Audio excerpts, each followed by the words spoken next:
Dr. Peter Fatty is a professor of learning design and technology at Southern Illinois University. Over the past 15 years, Dr. Fatty has conducted research on reactive sports skills such as hitting a pitch baseball and has invented computer software for testing and training pitch recognition. He has also published an ebook on Amazon called The Sixth Tool, Training Baseball Pitch Recognition.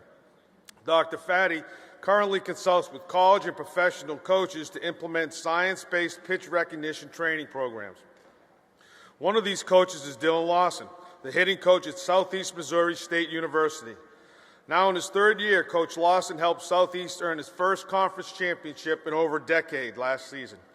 He credits the jump in offensive production from 2013 to 14 to the implementation of the world's first comprehensive pitch recognition training program.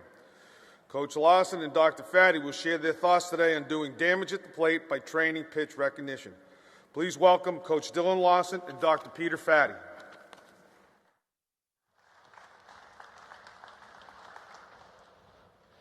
Thanks, Coach Casey, and we want to thank the rest of the ABCA. It's incredibly humbling to be included in this. There's been a lot of great speakers. Like I said, we're just incredibly humbled to be included, to be involved in this. We were talking about it last night at dinner, that I was telling them a story about my wife. She asked me what I was most looking forward to learning about this on this trip. And without hesitation, I told her I was looking forward to seeing if I could talk in front of this many people without throwing up on myself. So I'm looking forward to continuing my education process without going too much further with that. We want to highlight two words within the title of our program. We want you to pay attention first to damage. One of the largest misconceptions with pitch recognition is that it's a passive act, that we're just looking to get more walks. That's not what we were trying to do.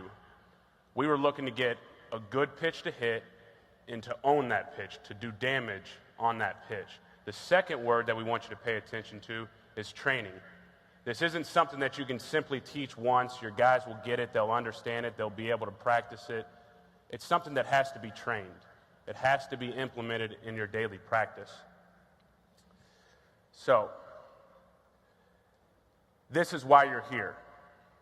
If you look at this table, you can see our results from 2013 to 2014. You can see the improvements. And as a coaching staff, we couldn't be happier with those improvements. And I've got to say, I've got to give thanks to our head coach, Steve Beezer, our pitching coach, Lance Rhodes, and our outfield and assistant hitting coach, Matt Borgschulte, for taking the risk to get involved with us. But you can see, we had great improvements. We couldn't be happier. But to be honest, we expected to get better. In 2013, that was our first year as a coaching staff at SEMO. We were still getting to know each other, still trying to figure each other out. Our team was still trying to learn the system. So 2014 was kind of set up to be a better year. It was going to be easier. And that was propelled by the fact that we were returning 8 of our 9 starters from 2013. So we look at these results, and we're incredibly happy about the runs per game, the 48% increase there. If you look at the walk, the strikeout ratio, the 54% increase there, that's outstanding. But when we implemented this program, because it kind of fit into our normal routine, it was into our normal daily practice, we didn't understand how radical or revolutionary it could be because we didn't have to change much. The question is, how much of these improvements is due to the fact that we returned 8 players, and how much of it is due to the fact that we now incorporated some pitch recognition training into what we already did? Luckily, we found an outstanding comparison group within our own conference. These are our conference stats from 2013 to 2014. The comparison team, they returned 8 of their 9 starters. And if you look in the 2013 columns, you can see that our batting averages were only separated by 4 points. Our on-base percentage was identical. This team's Jacksonville State. They had an outstanding run last year in our conference tournament. They're an extremely well-coached team. But if we look at their stats and their improvements, we can now assume that that's the normal expectation for what you're going to get with one more year of experience. And now comparing it to what we had. And we, you know, if you look at our stats alone, if they're on the improvements alone, you don't quite know what you've got. You see, yeah, that's great, but you don't know what you've got until you're able to compare it with another team. And what you've got here is a 16, our runs per game increased 16 times more than what you would expect. Our batting average, our on-base percentage, our slugging percentage, all improved beyond reasonable expectations.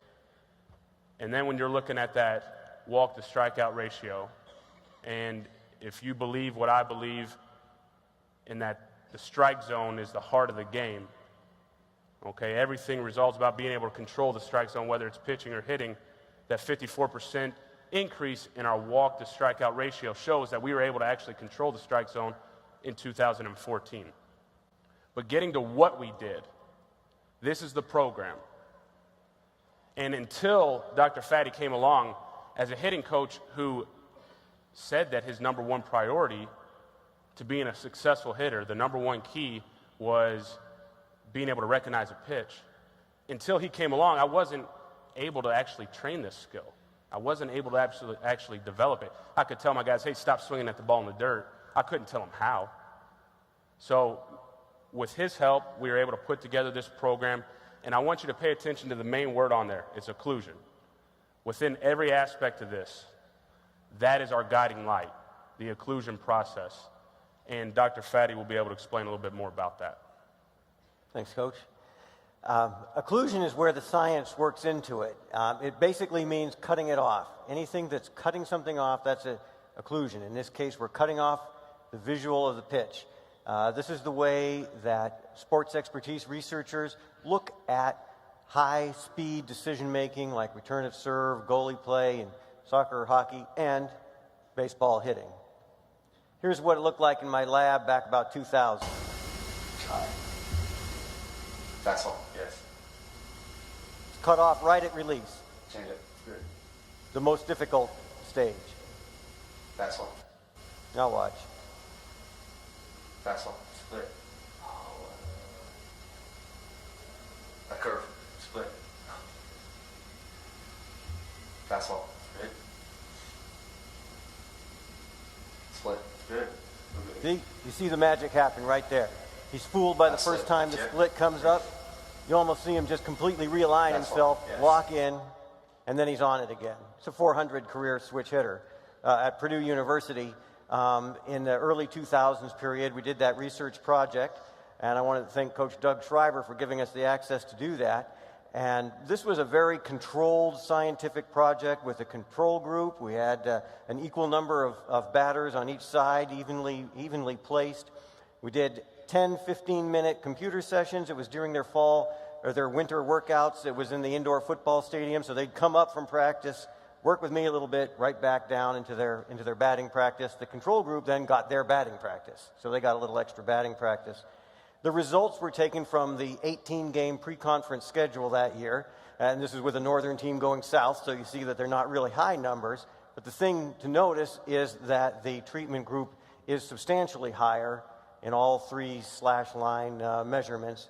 And for the academics in the group, the batting average difference is actually statistically significant, which is extremely unusual to show with a small number of people. Now, I presented those results here in 2005. Hands up if anybody remembers that one, but it was called Pitch Recognition, Don't Just Preach It, Teach It.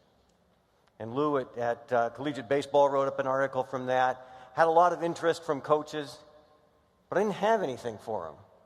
You know, I felt like somehow coming out and giving you this great science, well, that did it. You just go out there and do it. And this is the way that the sports scientists think.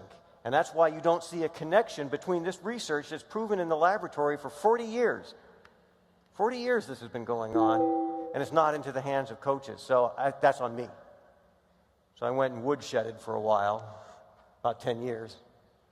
And developed a computer app with the grad students. A little free labor is always good. And then got to present again. This is at the MIT Sloan Conference in Boston, early 2012. That's where all the sabermetricians are. And you get in front of some front office people as well, and some, techno-hip coaches. Well, the best value here was in the hallway afterwards when our newly minted ABCA Hall of Fame coach, Mike Roberts, comes up and says, "Hey, Doc, you got some pretty good stuff there, but have you ever thought about," of course, he gave me 5 or 6 things I hadn't thought about and I needed to think about before this would be meaningful to coaches. He also said, "Come on out to the Cape, work with my Katuitt team any way you want, anytime you want." So I took him up on that. In the last 3 years, I've gone out there and done a short research project out there. First thing we really focused on was the testing part of it. So this is guys, there can be 6 or 8 guys at a time. They're just watching video. It's not real high tech. They've got an answer sheet.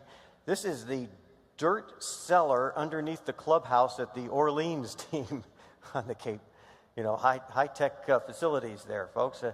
And they took that test. This test approach has been, there's a researcher in Australia that's done it with the Australian Baseball League. We've done it with a couple of college teams. We've done it with entry-level pro players and hope to get into spring training with a couple teams. And now, you guys get to take the test.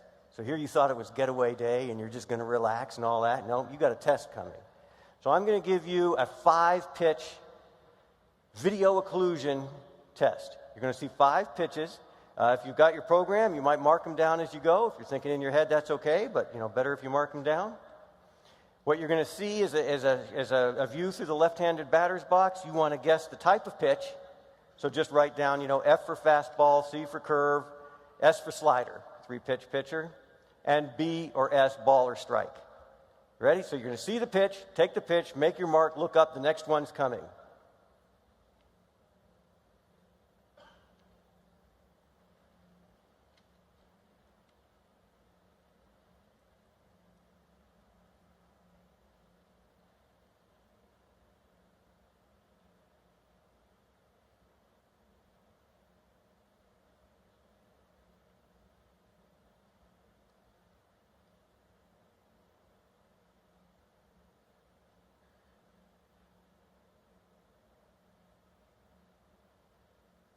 So that's what a video occlusion test looks like. You ready for your answers?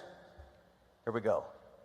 So I didn't give you an even split of the pitch types, but all of them were strikes in the strike zone. Some borderline, but umpire called them a strike. I'm a pitcher's umpire doing that as I score that. The curve, fastball, those were relatively easy. Then you saw that fastball that was right out of the hand. Now, usually when you do that with players the first time, you'll actually hear people go, bah, throw up their hands. But the thing is, when they guess and they let that part of their brain take over, they're actually pretty good at that. Much better than you'd think. And then you saw a curve and another curve. Now, did you have number 1 and number 5 as both as strikes? That's like the main thing to look at here. The thing to realize is those are the same pitch. 1 and 5 are the same pitch, cut off at different points. So what we're trying to get there in the testing and then into the training thing is, but don't give up on that ball that comes out like that. Easy enough to say, and that's where we take the testing approach over to the training approach. So the key here, as we go from the testing into the training, you see we're still using the same occlusion method. There's nothing very fancy here. It's a nice little interface. It's a nice little computer. This is a beta program done by Exxon Sports based on my designs. And it's basically the same thing. You just got pitches, and lots of them. Lots of reps, instant feedback, and progressive difficulty. In taking the test, you get mixed difficulty, and you don't get any feedback. So there's not a learning curve on that. So that's the difference. You're using the same pitches, the same video for testing or training. It's whether you give the feedback with it. But as I worked with coaches, it was always the same thing of, okay, that's great, computer's great, but we've got to get this out into the batting cage and ultimately into the batter's box. So again, this is with hitting coach Brian Scott out at the Cape, out at the Katuitt team that Coach Roberts manages, and 2 summers ago, and we're just trying some things out, because I'm not a coach, I'm not in there. I go out and say, hey, let's get some of these principles of occlusion into this. So he's trying to get this batter to read the pitch, and then he hits it if it's the fastball and takes it if the curve, and it's pretty rough. But at this point, I knew that I had proven science. I knew that guys at the Cape accepted these drills. It was just a small implementation. It was not enough to make any big difference. I just wanted to pilot test, see if they could handle it, see if they accepted it. At this point, we're ready for a program to install, a pitch recognition training program, and kind of fell into just the right time with Coach Lawson actually giving a call right about then and say, hey, you wouldn't be interested in working with a college team? So, well, as a matter of fact, now that you mention it, that's exactly where we need to go. So getting back to what the program included, you've got the science now. We use these four main things to guide us. The video occlusion testing, training, cage drills, and stand-in. And what we want to make clear is that vision is not pitch recognition. I used to try to train pitch recognition. I just didn't know how. I'd do the numbers on the ball, the shapes, different colors, try to, improve eyesight or the ability to focus on moving objects. Vision is not pitch recognition. Vision is a tool. Vision's like having a strong arm in the outfield or having great speed. We've all had the really great runner that can't steal a base. Okay? Pitch recognition is a skill, and unless it is trained in a very specific way, the results in the game, they're not going to match up with what you're really hoping to get. Okay? So if we move in to what the actual drills are, we kind of expanded off the one drill where you saw Coach Scott standing behind the L screen, and we are now throwing into the back side of our cage. You can see a white bar that is above our player who's throwing in the back side of the cage. You can see that white bar. Our hitter here, Jason, is working on a fastball-curveball combination. A fastball below that bar is a strike, so he hits it. A fastball above that bar is a ball. It's up and out of the zone. But a curveball, which most of the guys that we get, they see curveball and they go, I'm not swinging a curveball until 2 strikes. But at our level, there are so many get-me-over breaking balls. There are so many hanging breaking balls that we need to be able to do damage on. This helps build that association. So a curveball below the bar, it's in the dirt. We take it. A curveball above the bar, it's a hanger. It's a hittable pitch. Let's drive it. Let's do damage on that pitch. No. This is our switch hitting first baseman. He's working on a fastball-curveball combination as well. He was our 4-hole hitter. Sees a lot of off speed. Yeah. Moving from the 2013 season into the 2014 season, a big priority was put on it, increasing his ability to hit off-speed pitches. You can see here, he actually he's incorrect on both these pitches. He says yes, that he wants to hit the fastball, but it's up and out of the zone. And then he says no on the curveball, and it's a get-me-over hanger that he needs to really be able to handle. But it's practice, and sometimes, and this is a really challenging drill, okay? It's really tough to verbalize yes or no or fast or curve, whatever you want there. It's really hard to verbalize that before it hits the catcher's mitt, but that's what he calls, and now we use it, but it's a tension occlusion. If they've got to say it that early, they're forced to pick up and gather all their information from the early pitch cues, the early ball flight, okay? And you think you've done this, we haven't. Tracking, again, is not pitch recognition, and this is where you can separate yourself. The other drills are kind of preparatory drills. Yep. This is something that we implemented late in the season because I know some of the other guys talked about it, taking poor at-bats home with you, not being able to leave the field. I go home to my wife and I'm still mad about the game. This is how the players deal with it. If they choose to, in which a lot of our better players chose to, they're not leaving the field until they win that at-bat. Maybe they got fooled in the game. So Jason here and this isn't after a game, what he would do is he got fooled on a slider off the plate, okay? So what he's going to do is he's going to set up the tee for a fastball on the plate, a slider off. He'll take the slider, he'll say no, and then now he's earned that next pitch. He's earned the ability to get the fastball out over the plate. He went from maybe a 2-2, took the 2-2 slider off the plate to get to the 3-2 fastball on the plate, and now he's going to do damage. He wins the at-bat. He can go home. He's clear. His mind is clear, and now he's better prepared for the next game. And when he's doing this, he's replaying the game. He's not just saying this is a slider, this is a fastball. I'm replaying that at-bat. I've seen it in the game, I replay it in my mind, and that's why the visual simulation is very advanced. It takes some of our upperclassmen to be able to replicate what they've seen and play it back, but it's outstanding. I think it's really good for not only their mental health, but their ability to have better performance. Can I jump in there, Coach? Yeah. And I think one of the things here is you see that there are crossovers between a lot of the other things that we've heard about here at the convention. So, you've got a crossover to sports psychology here, where you're really counting on a guy doing a visualization. A lot of times they're doing that visualization for confidence and psych up, etc. But here, he's visualizing that pitcher, and we're not asking him to create the image of a pitcher. We're asking him to recreate the guy who just beat him in that game. So this is helping him learn that. That's also a learned skill, this notion of visualizing somebody. A player gets really good at being able to visualize that pitcher, see it out of the hand, where it's going to come into the zone. That's a skill they can take as far as they go. They can take that skill a long way, and it's just like Coach said, that's a skill to develop. It's not something that comes natural. We have a tendency to say, well, visualize this. Well, first of all, we can't see if a guy's visualizing it. And it's something that needs to develop over time. The other is into the mechanics, because this approach doesn't have anything to do with the swing mechanics, and yet when we hear a number of coaches here at the convention talk about the importance of timing, well, what's timing? Timing is slight adjustments, obviously, in your mechanics to get after pitches in different locations, different timing.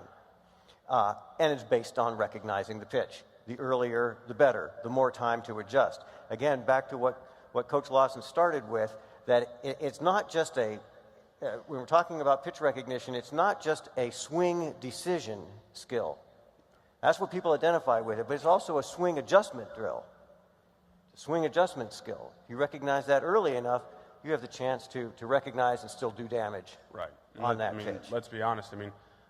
You've got, if a guy's throwing 93 miles an hour and he's got a slider that's low 80s, okay, and then he's throwing a changeup, he's actually got a really good changeup. Sliders and changeups, those are really tough. Those are really hard to see out of the hand. What you find out is a lot of times it's more like the bells and whistles are going off. It's like, that's not a fastball, I'm not sure what it is. And then where we're already really good at, and he's explained it to me many times, but evolutionarily, we're really good at tracking things. Guys are really good from that 20-foot mark into the plate and being able to process information, okay? If we can make them 10% better recognizing that pitch, 10% more often within the first 20 feet, now you may take a 350 hitter and make them 400, okay? So hopefully what you're realizing is that this fits into our normal routines, okay? It's not anything radical. It's not revolutionary. We don't want to come up here and feel like we're preaching that you all should be doing it. You should have been doing this 40 years ago.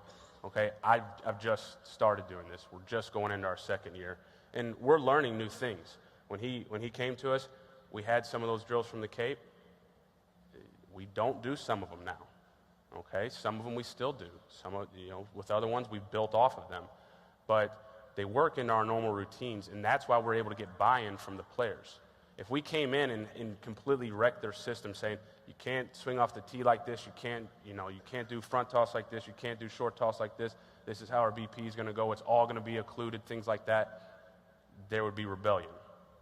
All we're doing is we're letting them do their normal stuff, and we're just adding some pitch recognition aspects into it. We've got great buy-in from it. And even though it's an advanced skill, it's an advanced idea, okay? We haven't had the paralysis by analysis. And because of that, we've had great team offensive gains. Our best hitters have gotten better. And the switch hitting first baseman that was standing in the bullpen, calling out yes and no, and I was telling you that a big priority of his was to be better at recognizing off speed. Okay, well, his name's Matt Teller. He's a good player. Had a good season in 2013. After the 2013 season, he went to the Northwoods. He was top 5 in almost every offensive category, and that included strikeouts. And despite all of his tools, most scouts tabbed him as maybe a late draft, but I mean, definitely a senior sign. Well, with 1 year of training,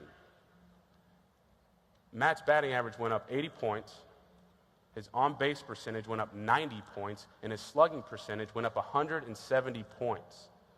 Now, he still had his deficiencies, okay? And luckily, he was a switch hitter.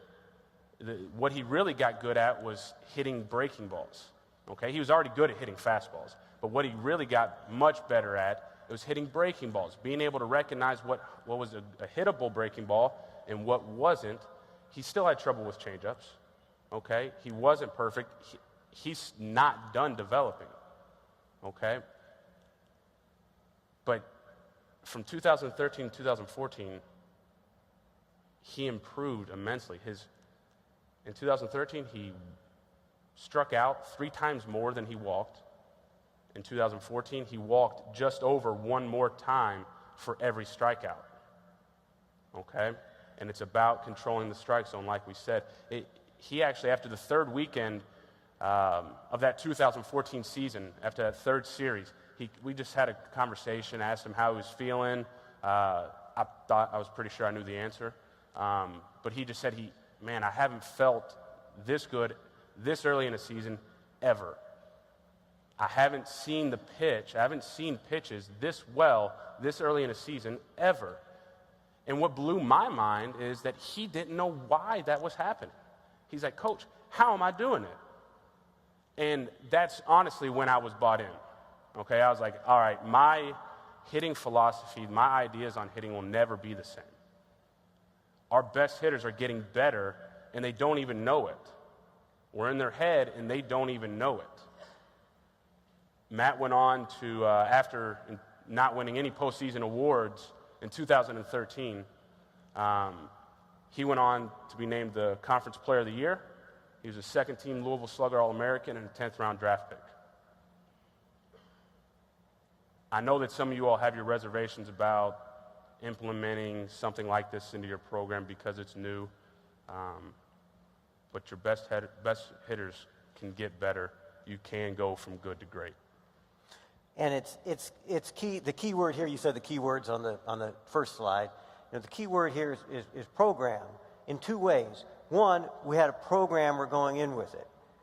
So you've got a head coach who's open to that, because when we talk about the program that was implemented, it didn't exist. We took off and we're going to build the landing gear in the air. We were saying, look, 1 step ahead. Let's introduce the ghost bat. We'll do one thing ahead. Our players didn't know that we had maybe 2 months worth of material to kind of go off of. At the end of 2 months, it's wrecking, or we better have figured some things out to keep proceeding on. And that's why we adapted, right, and we're able to proceed. It becomes a program, and it was in with the right program. You've got a supportive head coach, Steve Beezer. You've got a pitching coach in Lance Rhodes who understands the value for his guys, because obviously we're asking a lot of the pitchers in this. That's asking a lot to go out to the bullpen and throw those and having a guy call that out. But at some point, there's a bit of a teaching moment. If they're calling your changeup up here every time, then Lance got a bit of a teaching moment with his guys right there. Let me comment. We've got enough time just about that stand-in drill, because that's a real key one. There was a USA Today article about the Astros doing some of that drill in particular in their minor league system, and everybody says, "Hey, we've been standing in since Little League. It's a passive thing." And the way that this becomes different is with this single instruction that you've got to call that pitch before it hits the catcher's mitt.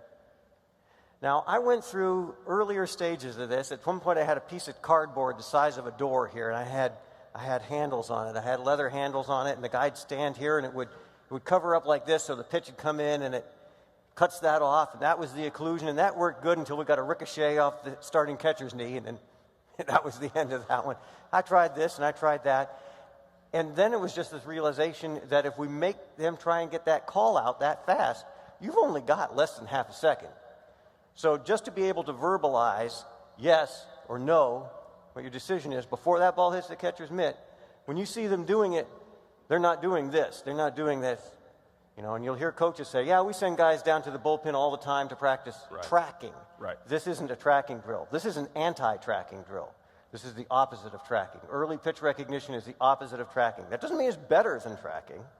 They're both important, obviously, but we're focusing on it so that we can woodshed that part of it. Yeah, I mean, we're not saying that this is the developmental plan. It's part of the developmental plan that I had never been able to actually teach, okay? I mean, we can do stuff out of the pitching machine. We can do tracking stuff. We can stand in the bullpen, track, and do all that type of stuff.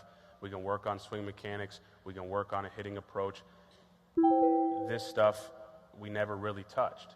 We knew it was important, but we never touched on it. And now we can. And because of that, we have a much more complete hitting developmental system. When I was here in 2005, as I said, I had that interest from guys, but I didn't really have anything to give them. And I said, the next time I come back here, I'm going to have something to deliver to you. And he worked hard to get this done before this convention, this presentation, so that way you guys will be able to have something to go to. Yeah, so I guess this is our advert, but we made the 6-tool training baseball pitch recognition.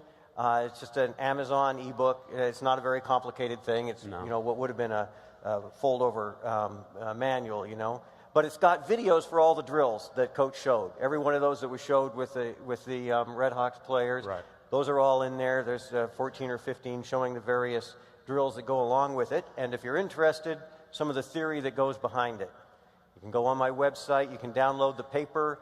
That's a peer-reviewed scientific paper that originally introduced it. You can kind of put together the whole thing there if you care. If, like most coaches that I've met, it's just like, show me the drills.